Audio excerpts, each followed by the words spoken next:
নানা দাবিতে আজও ঢাকা সহ বিভিন্ন জায়গায় শিক্ষার্থীদের সড়ক অবরোধ, লং মার্চ। একটা শিক্ষা পদ্ধতি সর্বশেষ ধাপ হচ্ছে মূল্যায়ন পদ্ধতি। আগে আমরা যদি শিক্ষা পদ্ধতিটাকে ঠিক না করে যদি মূল্যায়ন পদ্ধতি আমি কিভাবে ঠিক করবো? আমাদের একটাই দাবি, তাকে পদত্যাগ, আর কিছুই নাই এই জায়গায়। দুর্যোগে অনুপস্থিত পরীক্ষার্থীরা আবার সুযোগ পাবে জানালেন শিক্ষামন্ত্রী। চট্টগ্রাম শিক্ষা বোর্ডের ইতিমধ্যে স্থগিত হওয়া সংশ্লিষ্ট বিষয়ে অভিন্ন প্রশ্নপত্রে শিক্ষা মন্ত্রণালয় কর্তৃক নির্ধারিত একই তারিখে ওই সময়ে পরীক্ষা অংশগ্রহণ করতে পারবেন। নামছে বন্যার পানি, স্পষ্ট হচ্ছে ক্ষয়ক্ষতির চিত্র, অনিশ্চয়তায় লাখো মানুষ। একটা মাটি করো হারা নাই, সব পড়ে গেছে। মাছের প্রজেক্ট দেখেন, কিচ্ছু নেই। এখানে তো পরে যাচ্ছে, এবার ঝুঁকিপূর্ণ, মানুষ থাকতে পারতেছে না। দেখা দিচ্ছে পানিবাহিত আর চর্মরোগের শঙ্কা। মুক্তিযুদ্ধের চেতনার নামে গণতন্ত্র হরণ করা যাবে না বললেন প্রধানমন্ত্রী। জুলাই সনদের প্রতিটি দফা বাস্তবায়ন করবে সরকার। জুলাই হত্যায় জড়িতদের বিচার হবে বললেন চিফ প্রসিকিউটর। এই অপরাধের সাথে যারা জড়িত ছিল আমরা তাদেরকে শনাক্তের চেষ্টা করছি এবং তাদেরকেও আমরা বিচারের আওতায় ইনশাআল্লাহ নিয়ে আসবো। দেশে ফিরলেই শেখ হাসিনার রায় কার্যকর, জানান স্বরাষ্ট্রমন্ত্রী। তার আত্মসমর্পণের কোনো সুযোগ নাই, তাকে প্রথমে গ্রেফতার করা হবে, তাকে ফিরিয়ে নিয়ে এসে এবং রায় কার্যকর করা হবে। অবরোধ, হামলার হুমকিতে মার্কিন ইরান সংঘাতে নতুন মোড়। যুক্তরাষ্ট্র শর্ত মানলে আলোচনায় বসতে প্রস্তুত তেহরান। দর্শক, স্বাগত নিউজ 24 সংবাদে। পুরো সংবাদে আপনাদের সাথে আছি আমরা দুজন, আমি সোহাগ বক্স এবং আমি জান্নাতুল ফেরদৌস রুবা। দর্শক দেখছিলেন বিআরবি কেবলস সংবাদ শিরোনাম। এবারে পুরো খবর। শিক্ষামন্ত্রীর পদত্যাগের দাবিতে রাজধানীতে দ্বিতীয় দিনের মতো বিক্ষোভ করেছেন শিক্ষার্থীরা। বুধবার পরীক্ষা শেষে দুপুর থেকেই বিভিন্ন সড়ক অবরোধ করেন তারা। আর তাদের অবস্থানের কারণে সড়কে যান চলাচল বন্ধ হয়ে যায়। দাবি মানা না হলে কঠোর আন্দোলনের হুঁশিয়ারিও দেয় শিক্ষার্থীরা। ঘড়ির কাঁটায় তখন ঠিক দুপুর 2টা। পরীক্ষা শেষ করেই রাজধানীর উত্তরার বিএনএস সেন্টারের সামনে জড়ো হতে থাকে শিক্ষার্থীরা। মুহূর্তের মধ্যেই বন্ধ করে দেয়া হয় রাস্তা, ফলে স্থবির হয়ে পড়ে ঢাকা ময়মনসিংহ রোডের যান চলাচল। ঢাকা বোর্ড, কুমিল্লা বোর্ড অনেক কষ্ট পরীক্ষা দিচ্ছে, চট্টগ্রাম বোর্ড পরীক্ষা দেয়নি। 19 শিক্ষার্থী অ্যাবসেন্ট ছিল। শিক্ষামন্ত্রী মিলন যেভাবে আমাদেরকে ফার্মের মুরগির সঙ্গে তুলনা করছে, এইরকম দৃশ্যটা উনি কিভাবে দেখিয়েছেন? উত্তরার আন্দোলনের রেশ না কাটতে কাটতেই দুপুর 2:30টার দিকে উত্তাল হয়ে ওঠে সায়েন্স ল্যাব মোড়। সেখানে প্রায় 20 মিনিট অবস্থানের পর রোড মার্চ টু সচিবালয় কর্মসূচির ঘোষণা দিয়ে সামনের দিকে এগোতে থাকে আন্দোলনকারীরা। ক্ষতিটা তো আমাদের হয়েছে, এখন উনি দুঃখ প্রকাশ করে তো কোনো লাভ হয়নি। মানে যে ভাষাটা ইউজ করছিল ওই ক্ষেত্রে উনি দুঃখ প্রকাশ করছে। এছাড়া আমাদের যে ভোগান্তি হয়েছে এর ভিতর দিয়ে উনি কোনো কথাই বলেনি, মন্তব্য বলেনি। আমরা চাই উনি আমাদের শিক্ষা ব্যবস্থাকে সংস্কার করুক, তবে এতে যেন শিক্ষার্থীদের উপর কোনো চাপ না পড়ে। ঢাকা কলেজ ও দুয়েল চত্বর পার হয়ে শিক্ষা বোর্ডের সামনে সচিবালয়ের প্রবেশ পথে পৌঁছালে পুলিশের শক্ত ব্যারিকেডে আটকা পড়ে মিছিলটি। তবে পিছু না হটে সেখানেই অবস্থান নিয়ে বিভিন্ন স্লোগান দিতে থাকেন শিক্ষার্থীরা। আমাদের গায়ে এখন মাইর লাগবে না, আর 4 দিন আছে আউল হিল, সমস্যা নাই। আমাদের একটাই দাবি, তাকে পদত্যাগ, আর কিছুই নাই এই জায়গায়। দুর্যোগকালীন পরীক্ষা বর্জন এবং সম্মানহানির প্রতিবাদে শিক্ষার্থীদের এই ক্ষোভ এখন সারা দেশে। দাবি আদায় না হওয়া পর্যন্ত আন্দোলন চালিয়ে যাওয়ার হুঁশিয়ারি দিয়েছেন তারা। মাসুদ সুমন, নিউজ 24, ঢাকা। দর্শক, শাহবাগে আছেন আমাদের সহকর্মী রাজু মাহমুদ। শিক্ষার্থীদের বিক্ষোভ নিয়ে আরো জানবো তার কাছ থেকে। রাজু, আপনি তো শাহবাগে রয়েছেন, শাহবাগে শিক্ষার্থীদের বিক্ষোভের কি চিত্র দেখছেন এই মুহূর্তে, আর কি দাবি করছেন তারা? দাবির কথা আমরা সকলেই জানি। আসলে তারা পরীক্ষা বাতিল, শিক্ষামন্ত্রীর পদত্যাগ সহ টোটাল 6টি দফা তারা আসলে এই মুহূর্তে উত্থাপন করছে। সেই 6 দফা দাবি নিয়ে তারা দুপুর থেকে, আজকে আমরা জানি যে সকালে দুপুরের পর আসলে সায়েন্স ল্যাব মোড়ে তারা অবস্থান নেয়। সেখান থেকে তারা সায়েন্স ল্যাব মোড় থেকে সচিবালয় অভিমুখে তারা আসলে লং মার্চ করে। সেখানে মার্চ পাস্ট শেষে তারা সেখান থেকে যখন শাহবাগ মোড় থেকে সচিবালয়ের গেট থেকে তারা আসলে ওখান থেকে ফিরে এসে এখন বর্তমানে তারা আছে শাহবাগ মোড়ে। শাহবাগ মোড়ে এসে আপনারা দেখতে পাচ্ছেন এখানে আসলে বিশাল বড় একটি অবস্থান নিয়ে তারা পুরো শাহবাগটাকে নিয়ন্ত্রণে নিয়েছে। এখানে যান চলাচল বন্ধ আছে, তবে আমরা দেখতে পেয়েছি অ্যাম্বুলেন্স সহ যেসব জরুরি সেবা দানকারী যানবাহন আছে সেই সব যানবাহনগুলো আসলে তারা ছেড়ে দিচ্ছিল। এর বাইরে যদি বলি তারা এখানে অবস্থান নিয়ে আছেন, তাদের একটাই দাবি, তারা শিক্ষামন্ত্রী পদত্যাগ চায়। এছাড়া তাদের যেই পরীক্ষাগুলো নিয়ে তারা কথা তুলছে সেই কথাগুলো আসলে বলতে চাচ্ছে সেই পরীক্ষাগুলো যাতে পুনরায় নেওয়া হয় এবং যদি পুনরায় নেওয়ার ব্যবস্থা না থাকে সেক্ষেত্রে যাতে পরীক্ষাগুলোতে তাদেরকে পাস করিয়ে দেওয়া হয়। এছাড়াও প্রশ্নপত্র সহজ করার মতো অনেকগুলো দাবিও তারা উত্থাপন করেছে। সব কিছু মিলে আসলে ছাত্ররা এখন পর্যন্ত শাহবাগে অবস্থান নিয়ে বসে আছে। এই অবস্থান তারা কতক্ষণ চালিয়ে যাবে সেই বিষয়ে এখন পর্যন্ত নির্দিষ্ট কোনো তথ্য আমাদেরকে জানায়নি। রুবা, আমার কাছে শাহবাগ থেকেই ছিল সর্বশেষ। জি রাজু, আপনাকে ধন্যবাদ। ভারী বর্ষণের কারণে যে শিক্ষার্থীরা এইচএসসি পরীক্ষায় অংশ নিতে পারেননি তারা চট্টগ্রাম বোর্ডের সঙ্গে অভিন্ন প্রশ্নে পরীক্ষায় অংশ নিতে পারবে বলে সংসদে জানিয়েছেন শিক্ষামন্ত্রী এহসানুল হক মিলন। একই সঙ্গে পদার্থ বিজ্ঞান প্রথম পত্র প্রশ্নে ভুলের জন্য দায়ীদের সাময়িক বরখাস্ত করা হয়েছে বলেও জানান তিনি। আবহাওয়া কিংবা সংশ্লিষ্ট অনিবার্য কারণে যারা চলমান এইচএসসি ও সমমান পরীক্ষা 2026 এর কোনো বিষয়ে অংশগ্রহণ করতে পারেনি তারা চট্টগ্রাম শিক্ষা বোর্ডের ইতিমধ্যে স্থগিত হওয়া সংশ্লিষ্ট বিষয়ে অভিন্ন প্রশ্নপত্রে শিক্ষা মন্ত্রণালয় কর্তৃক নির্ধারিত একই তারিখে ওই সময়ে পরীক্ষায় অংশগ্রহণ করতে পারবেন। শিক্ষামন্ত্রীর পদত্যাগের দাবিতে দেশের বিভিন্ন স্থানে দ্বিতীয় দিনের মতো বিক্ষোভ সমাবেশ করেছেন এইচএসসি পরীক্ষার্থী ও শিক্ষার্থীরা। চট্টগ্রাম শহরের 2 নম্বর গেট এলাকা এবং শিক্ষা বোর্ডের সামনে বিক্ষোভ করেন এইচএসসি পরীক্ষার্থী ও সাধারণ শিক্ষার্থীরা। বরিশাল শিক্ষা বোর্ডের সামনে অবস্থান নিয়ে বিক্ষোভ করেছেন শিক্ষার্থীরা। এদিকে সাভারে শিক্ষা ব্যবস্থা সংস্কারের দাবিতে বিক্ষোভ মিছিল ও মহাসড়ক অবরোধ করেন আন্দোলনরতরা। এছাড়া নারায়ণগঞ্জ, লক্ষ্মীপুর, গোপালগঞ্জ, যশোর সহ বিভিন্ন জায়গায় বিক্ষোভ সমাবেশ করেন এইচএসসি পরীক্ষার্থীরা। আগে আমরা যদি শিক্ষা পদ্ধতিটা ঠিক না করে যদি মূল্যায়ন পদ্ধতি আমি কিভাবে ঠিক করবো? প্রতিটা স্টুডেন্ট সময় পানি নিয়ে এক্সাম হলে গিয়েছে। আমাদের যে শিক্ষা ব্যবস্থা যে মানটা আমাদের তো পর্যাপ্ত সময় দেওয়া হয়নি। সারা দেশে শত শিক্ষার্থী বিক্ষোভ করার পরেও আমাদের শিক্ষা মন্ত্রণালয় থেকে কোনো কিছু বলা হয় নাই। টানা কয়েকদিনের বন্যার পর চট্টগ্রামের সাতকানিয়া ও বাঁশখালীতে পানি কমতে শুরু করলেও পানিবন্দী মানুষের দুর্ভোগ এখনো চরমে।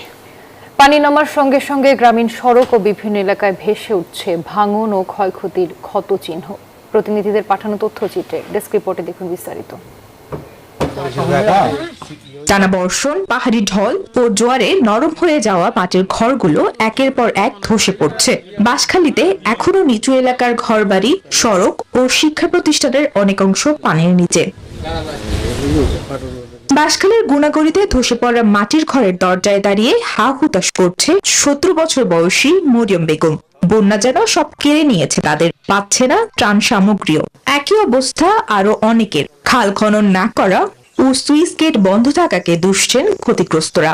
এখানে মাটির ঘর যা আছে আমার মনে হয় একটা মাটি ঘরও হারা নাই, সব পড়ে গেছে। মাছের প্রজেক্ট দেখেন কিচ্ছু নেই, ঘর দেওয়াল তো সবগুলো পড়ে গেছে। এখানে তো পড়ে যাচ্ছে, এবার ঝুঁকিপূর্ণ, মানুষ থাকতে পারতেছে না। ঘরের দুরবস্থা, এখন ঘরের সকট গুলো নিচে থেকে চলে গেছে। ঘর যতগুলো ভিজছে, পানি যতগুলো পাইছে সবগুলো নিচে চলে গেছে। ফুটগুলো নিচে গুডুমের বাইরে গেছে, আরো পর্যন্ত গাড়ি যায়। এদিকে বাঁশখালীতে খাল খনন কার্যক্রম পরিদর্শন করেন দুর্যোগ ব্যবস্থাপনা ও ত্রাণ মন্ত্রী। বলেন, বন্যায় ক্ষতিগ্রস্তদের তালিকা করে সহযোগিতা করবে সরকার। কৃষিতে কি ক্ষতি হয়েছে, আমাদের মৎস্য ঘের কতটা ক্ষতিগ্রস্ত হয়েছে, কতগুলো মানুষের বাড়িঘর ক্ষতিগ্রস্ত হয়েছে, সবগুলোকে সরকার পুনর্বাসনের কর্মসূচির আওতায় নিয়ে আসবে। এদিকে বান্দরবানেও একই অবস্থা। পানি নেমে গেলেও ভোগান্তি কমেনি, বরং মরার উপর খাড়ার ঘা হয়ে দাঁড়িয়েছে পানিবাহিত রোগ। Desk report, news 24। গাজীপুরের কালিয়াকৈর এলাকায় পানি নেমে গেলেও নতুন করে ভোগান্তিতে পড়েছে এলাকাবাসী। রাস্তায় ময়লা আবর্জনা পড়ে থাকায় বিপাকে পড়েছে তারা। আর পানিবাহিত চর্মরোগের শঙ্কায় বাসিন্দারা। এদিকে পৌরসভা থেকে এখনো এসব বর্জ্য নিষ্কাশনে কোনো উদ্যোগ নেওয়া হয়নি বলে অভিযোগ স্থানীয়দের। সজীব হোসেনের তথ্যচিত্রে বিস্তারিত ডেস্ক রিপোর্টে। গাজীপুরের কালিয়াকৈর পৌরসভার জলাবদ্ধ এলাকার পানি নেমে যাওয়ায় স্পষ্ট হতে শুরু করেছে ক্ষতচিহ্ন। সড়ক জুড়ে কাদা আর জমে আছে প্লাস্টিক বর্জ্য, ছড়াচ্ছে দুর্গন্ধ, বাড়ছে পানিবাহিত ও চর্মরোগের ঝুঁকি। জলাবদ্ধতার পানি নেমে যাওয়ায় বাড়িঘর আসবাবপত্র পরিষ্কারে ব্যস্ত সময় পার করছেন এলাকাবাসী। পৌর কর্তৃপক্ষ এ বিষয়ে কার্যকর কোনো উদ্যোগ না নেওয়ায় হতাশ তারা। এমন অবস্থায় এমন কেউ নাই যে ক্ষতিগ্রস্ত হয় নাই, প্রত্যেকের বাড়ি বাড়ি পানি উঠছে, দোকানদারদের অনেক মালামাল নষ্ট হয়ে গেছে। যে 2-3 ঘন্টার বৃষ্টিতে হইলেই বাড়িঘর দোতলায় যায় বা ঘরের ভিতরে এক কোমর পানি হয়। আমরা দোকানে থেকে দোকানদারি করে পাইতেছি না। এই পানিগুলো মনে করেন যে আমাদের শরীরে গিয়া গা পচা হয়ে গেছে। ড্রেনের সমস্যা এবং রাস্তার সমস্যা এটা বারবার বলার পরে এটা আমাদের সমাধান হয় না। অবশ্য পৌরসভার কর্মকর্তারা বলছেন সড়ক পরিষ্কারে নামানো হয়েছে কর্মী। সকালে কাজ করতেছে, ওরা করবে। এখন আবার সবাই আজকাল এক্সট্রা সবাইকে রাখা হয়েছে, দুপুরে সবাইকে বলছে যে দরকার হলে অফিস থেকে লাঞ্চের ব্যবস্থা করে আর বিকেল আবার কাজ। দ্রুত কার্যকর ড্রেনেজ ব্যবস্থা, রাস্তার সংস্কার এবং নিয়মিত বর্জ্য অপসারণের মাধ্যমে জলাবদ্ধতার স্থায়ী সমাধানের উদ্যোগ নেবে কর্তৃপক্ষ, এমনটাই প্রত্যাশা স্থানীয়দের। Desk report, news 24। মুক্তিযুদ্ধের চেতনার নামে বাংলাদেশের কেউ গণতন্ত্র হরণ করতে পারবে না বলেছেন প্রধানমন্ত্রী তারেক রহমান। সংসদে বাজেট অধিবেশনের সমাপনী বক্তব্যে একথা বলেন তিনি। সরকার প্রধান বলেন, বাংলাদেশে উগ্রপন্থার কোনো ঠাঁই হবে না। জুলাই সনদের প্রতিটি অক্ষর বাস্তবায়নে বিএনপি জনগণের কাছে দায়বদ্ধ। বিগত 17 বছরে যারা ক্ষতিগ্রস্ত হয়েছেন তাদের পাশে দাঁড়াবে রাষ্ট্র। একটি বিশেষ দেশকে সুবিধা দিতে ফ্যাসিস্ট সরকার দেশের চিকিৎসা ব্যবস্থা ধ্বংস করে দিয়েছিল। হরিলুট হয়েছে বিদ্যুৎ খাতেও। দুর্নীতি দূর করতে বদ্ধপরিকর সরকার, বলেন সরকার প্রধান।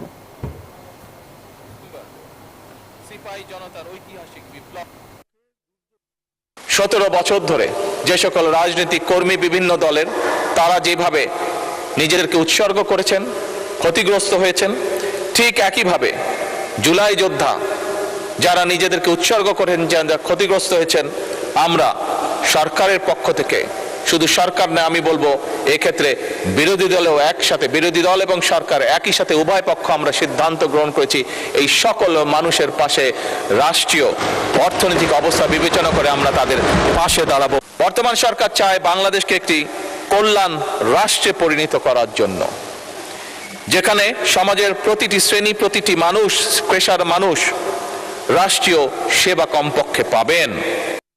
মানবিক বাংলাদেশ গড়তে শিশুদের মানবিক মানুষ হিসেবে গড়ে তুলতে হবে আহ্বান জানিয়েছেন প্রধানমন্ত্রী তারেক রহমান। রাজধানীর চীন-মৈত্রী সম্মেলন কেন্দ্রে প্রাথমিক শিক্ষা পদক প্রদান অনুষ্ঠানে যোগ দেন তিনি আরো বলেন, আজকের শিশুরাই আগামীর বাংলাদেশ গড়ার কারিগর। তাই তাদের দক্ষ করে গড়ে তুলতে প্রাথমিকের শিক্ষকদের বিশেষ প্রশিক্ষণের ব্যবস্থা করবে সরকার।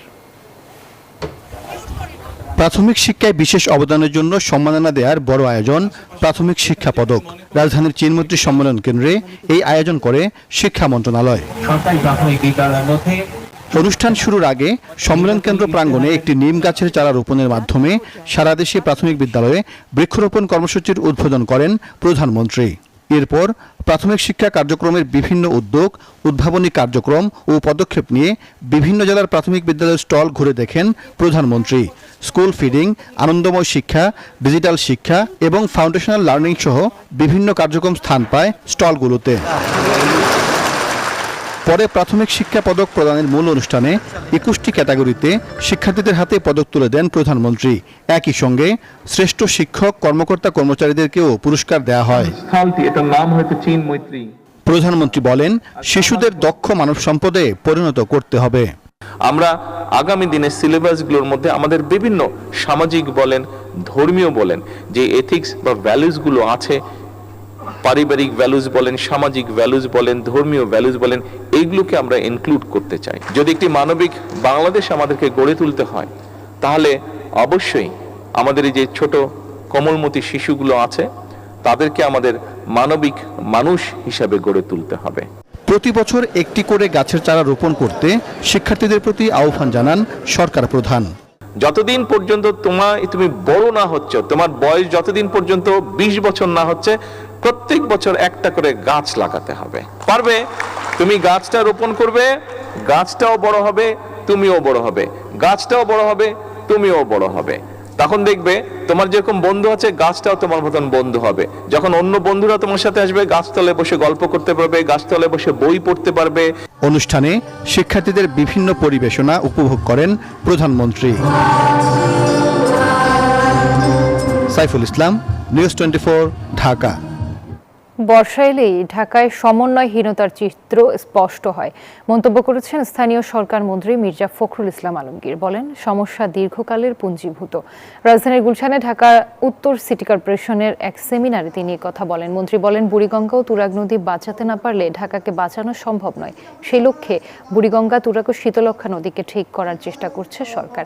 এ কাজে সংশ্লিষ্ট সবাইকে একসঙ্গে কাজ করার আহ্বান জানান তিনি।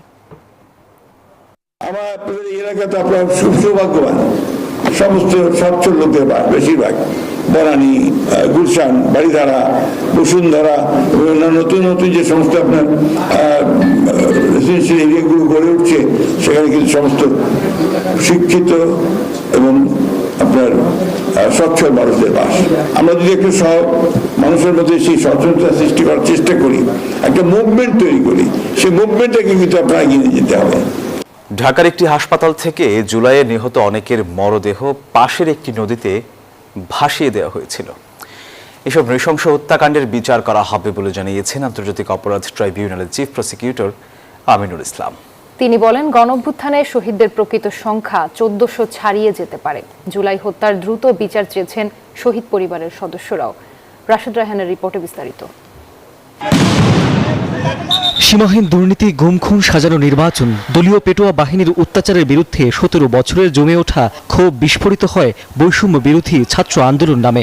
তরুণদের নেতৃত্বে 24-এর এই গণঅভ্যুত্থানে অংশ নেন দলমত নির্বিশেষ সব শ্রেণী পেশার মানুষ।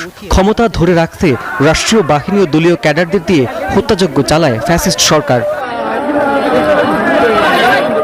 শেষমেশ 1400 ছাত্র জনতার জীবন ও হাজার হাজার মানুষের অঙ্গহানির বিনিময়ে ক্ষমতা ছেড়ে দলবল নিয়ে পালায় ফ্যাসিস্ট সরকারের প্রধান শেখ হাসিনা।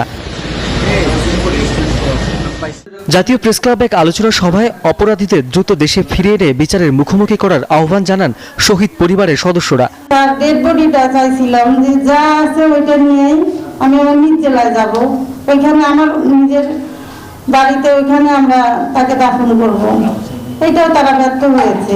কয়েকজন আসামি এখন ধরা হয়েছে, এখন তারা এখনো বাংলাদেশে ঘুরছে এবং দেশের বাইরে যারা আছে তাদেরকে নিয়ে এসে এই দেশে যদিকে বিচার যদিকে নিশ্চিত না করা হয়, আমার ভাইকে যারা হত্যা করলো তার বিচারটা কে করবে? এই বিচারের জন্য এখন রাস্তায় রাস্তায় ভিক্ষুক যেভাবে বসে থাকে তার চাইতেও আমাদের এখন খারাপ অবস্থা।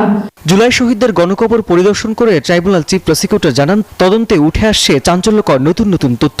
ঢাকারই একটি নিকটস্থ নদীতে একটি হাসপাতাল থেকে অনেক ডেড বডি পানিতে ভাসিয়ে দেওয়া হয়েছে।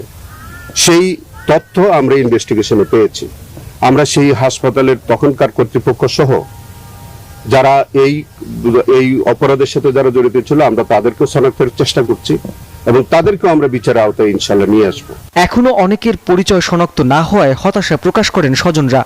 আমার বাইরে একটা হাড্ডি যদি থাকে, আমি গ্রামের বাড়ি নিয়ে আমি দাফন করবো, আমার ভাইয়ের কবর নাই। সবার কাছে যাই, সবাইকে বলি যে আমাদের ভাইদের কবরগুলো আপনারা শনাক্ত করেন, তাদের কানে কথা পৌঁছায় না। গণঅভ্যুত্থানের শহীদদের প্রকৃত সংখ্যা 1400 ছাড়িয়ে যেতে পারে উল্লেখ করে চিফ প্রসিকিউটর জানান, সবার পরিচয় শনাক্ত করে খুনিদের বিচার নিশ্চিত করা হবে।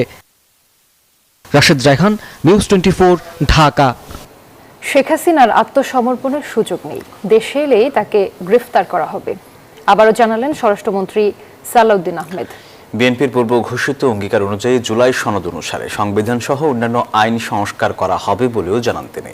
রাজধানীতে এক অনুষ্ঠানে এসব কথা বলেন স্বরাষ্ট্রমন্ত্রী। ফ্যাসিবাদের দায় নিয়ে ছাত্র জনতার গণঅভ্যুত্থানের মুখে 2024 সালের 5 আগস্ট দেশ ছেড়ে পার্শ্ববর্তী দেশ ভারতে আশ্রয় নেন শেখ হাসিনা। এরপর থেকেই বিভিন্ন সময়ে সামাজিক মাধ্যমে তার দেশে ফেরা নিয়ে কার্যক্রম নিষিদ্ধ আওয়ামী লীগের নেতাকর্মীদের অপতথ্য প্রচার হতে থাকে। তবে সর্বশেষ একটি আন্তর্জাতিক সংবাদ মাধ্যমে শেখ হাসিনার আগামী ডিসেম্বরে দেশে ফেরার তথ্য প্রচার হলে বিষয়টি আবার আলোচনার জন্ম দেয়। এমন প্রেক্ষিতে জুলাই আন্দোলনের এক অনুষ্ঠানে অংশ নিয়ে স্বরাষ্ট্রমন্ত্রী সালাউদ্দিন আহমেদ বলেন, দেশে ফেরা মাত্র গ্রেপ্তার হবেন শেখ হাসিনা। আমরা চাই তাকে দেশে ফিরিয়ে এনে তার রায় কার্যকর করা হবে। তার আত্মসমর্পণের কোনো সুযোগ নাই, তাকে প্রথমেই গ্রেপ্তার করা হবে, তাকে ফিরিয়ে নিয়ে এসে এবং রায় কার্যকর করা হবে। যদি তার আপিল করার কোনো অধিকার থাকে সেটা আইন আদালত দেখবে। এ সময় সংবিধানের আর্টিকেল 47 অনুযায়ী রাজনৈতিক দল হিসেবে আওয়ামী লীগকেও বিচারের মুখোমুখি করা যাবে বলে জানান তিনি। আর্টিকেল 47 সেটা বলা আছে ব্যক্তি এবং সংগঠন উভয়ের বিচার করা যাবে গণহত্যা এবং মানবতা বিরোধী অপরাধের দায়ে। আমরা চাই আইনানুগ প্রক্রিয়ার মধ্য দিয়ে ফ্যাসিবাদী মাফিয়া সংগঠন আওয়ামী লীগের রাজনৈতিক ভাগ্য নির্ধারিত হোক। অনুষ্ঠানে জুলাই সনদ অনুসারে সংবিধান সংশোধন করার কথা জানান স্বরাষ্ট্রমন্ত্রী।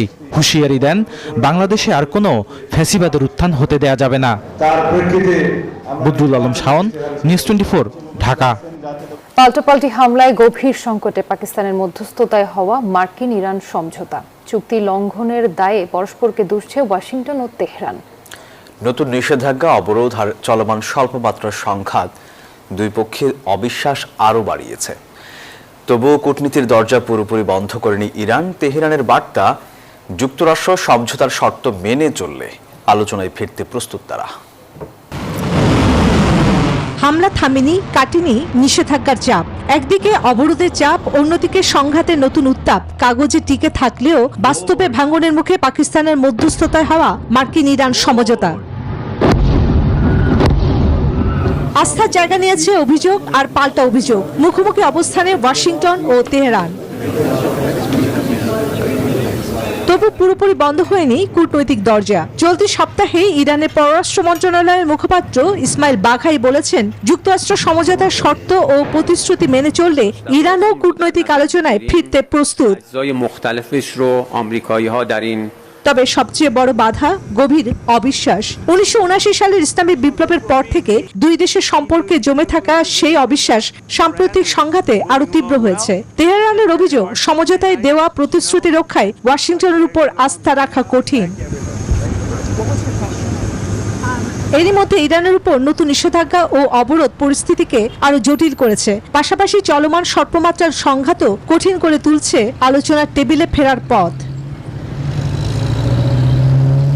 তবে তেহরানের বার্তা স্পষ্ট, ওয়াশিংটন প্রতিশ্রুতি মানলে আলোচনায় ফিরতে প্রস্তুত ইরান। এখন দেখার বিষয়, আস্থা ফেরানোর প্রথম পদক্ষেপটি কার কাছ থেকে আসে। চন্দ্রানী চন্দ্রা, নিউজ 24। এই ছিল নিউজ 24 সংবাদে। ধন্যবাদ সবাইকে।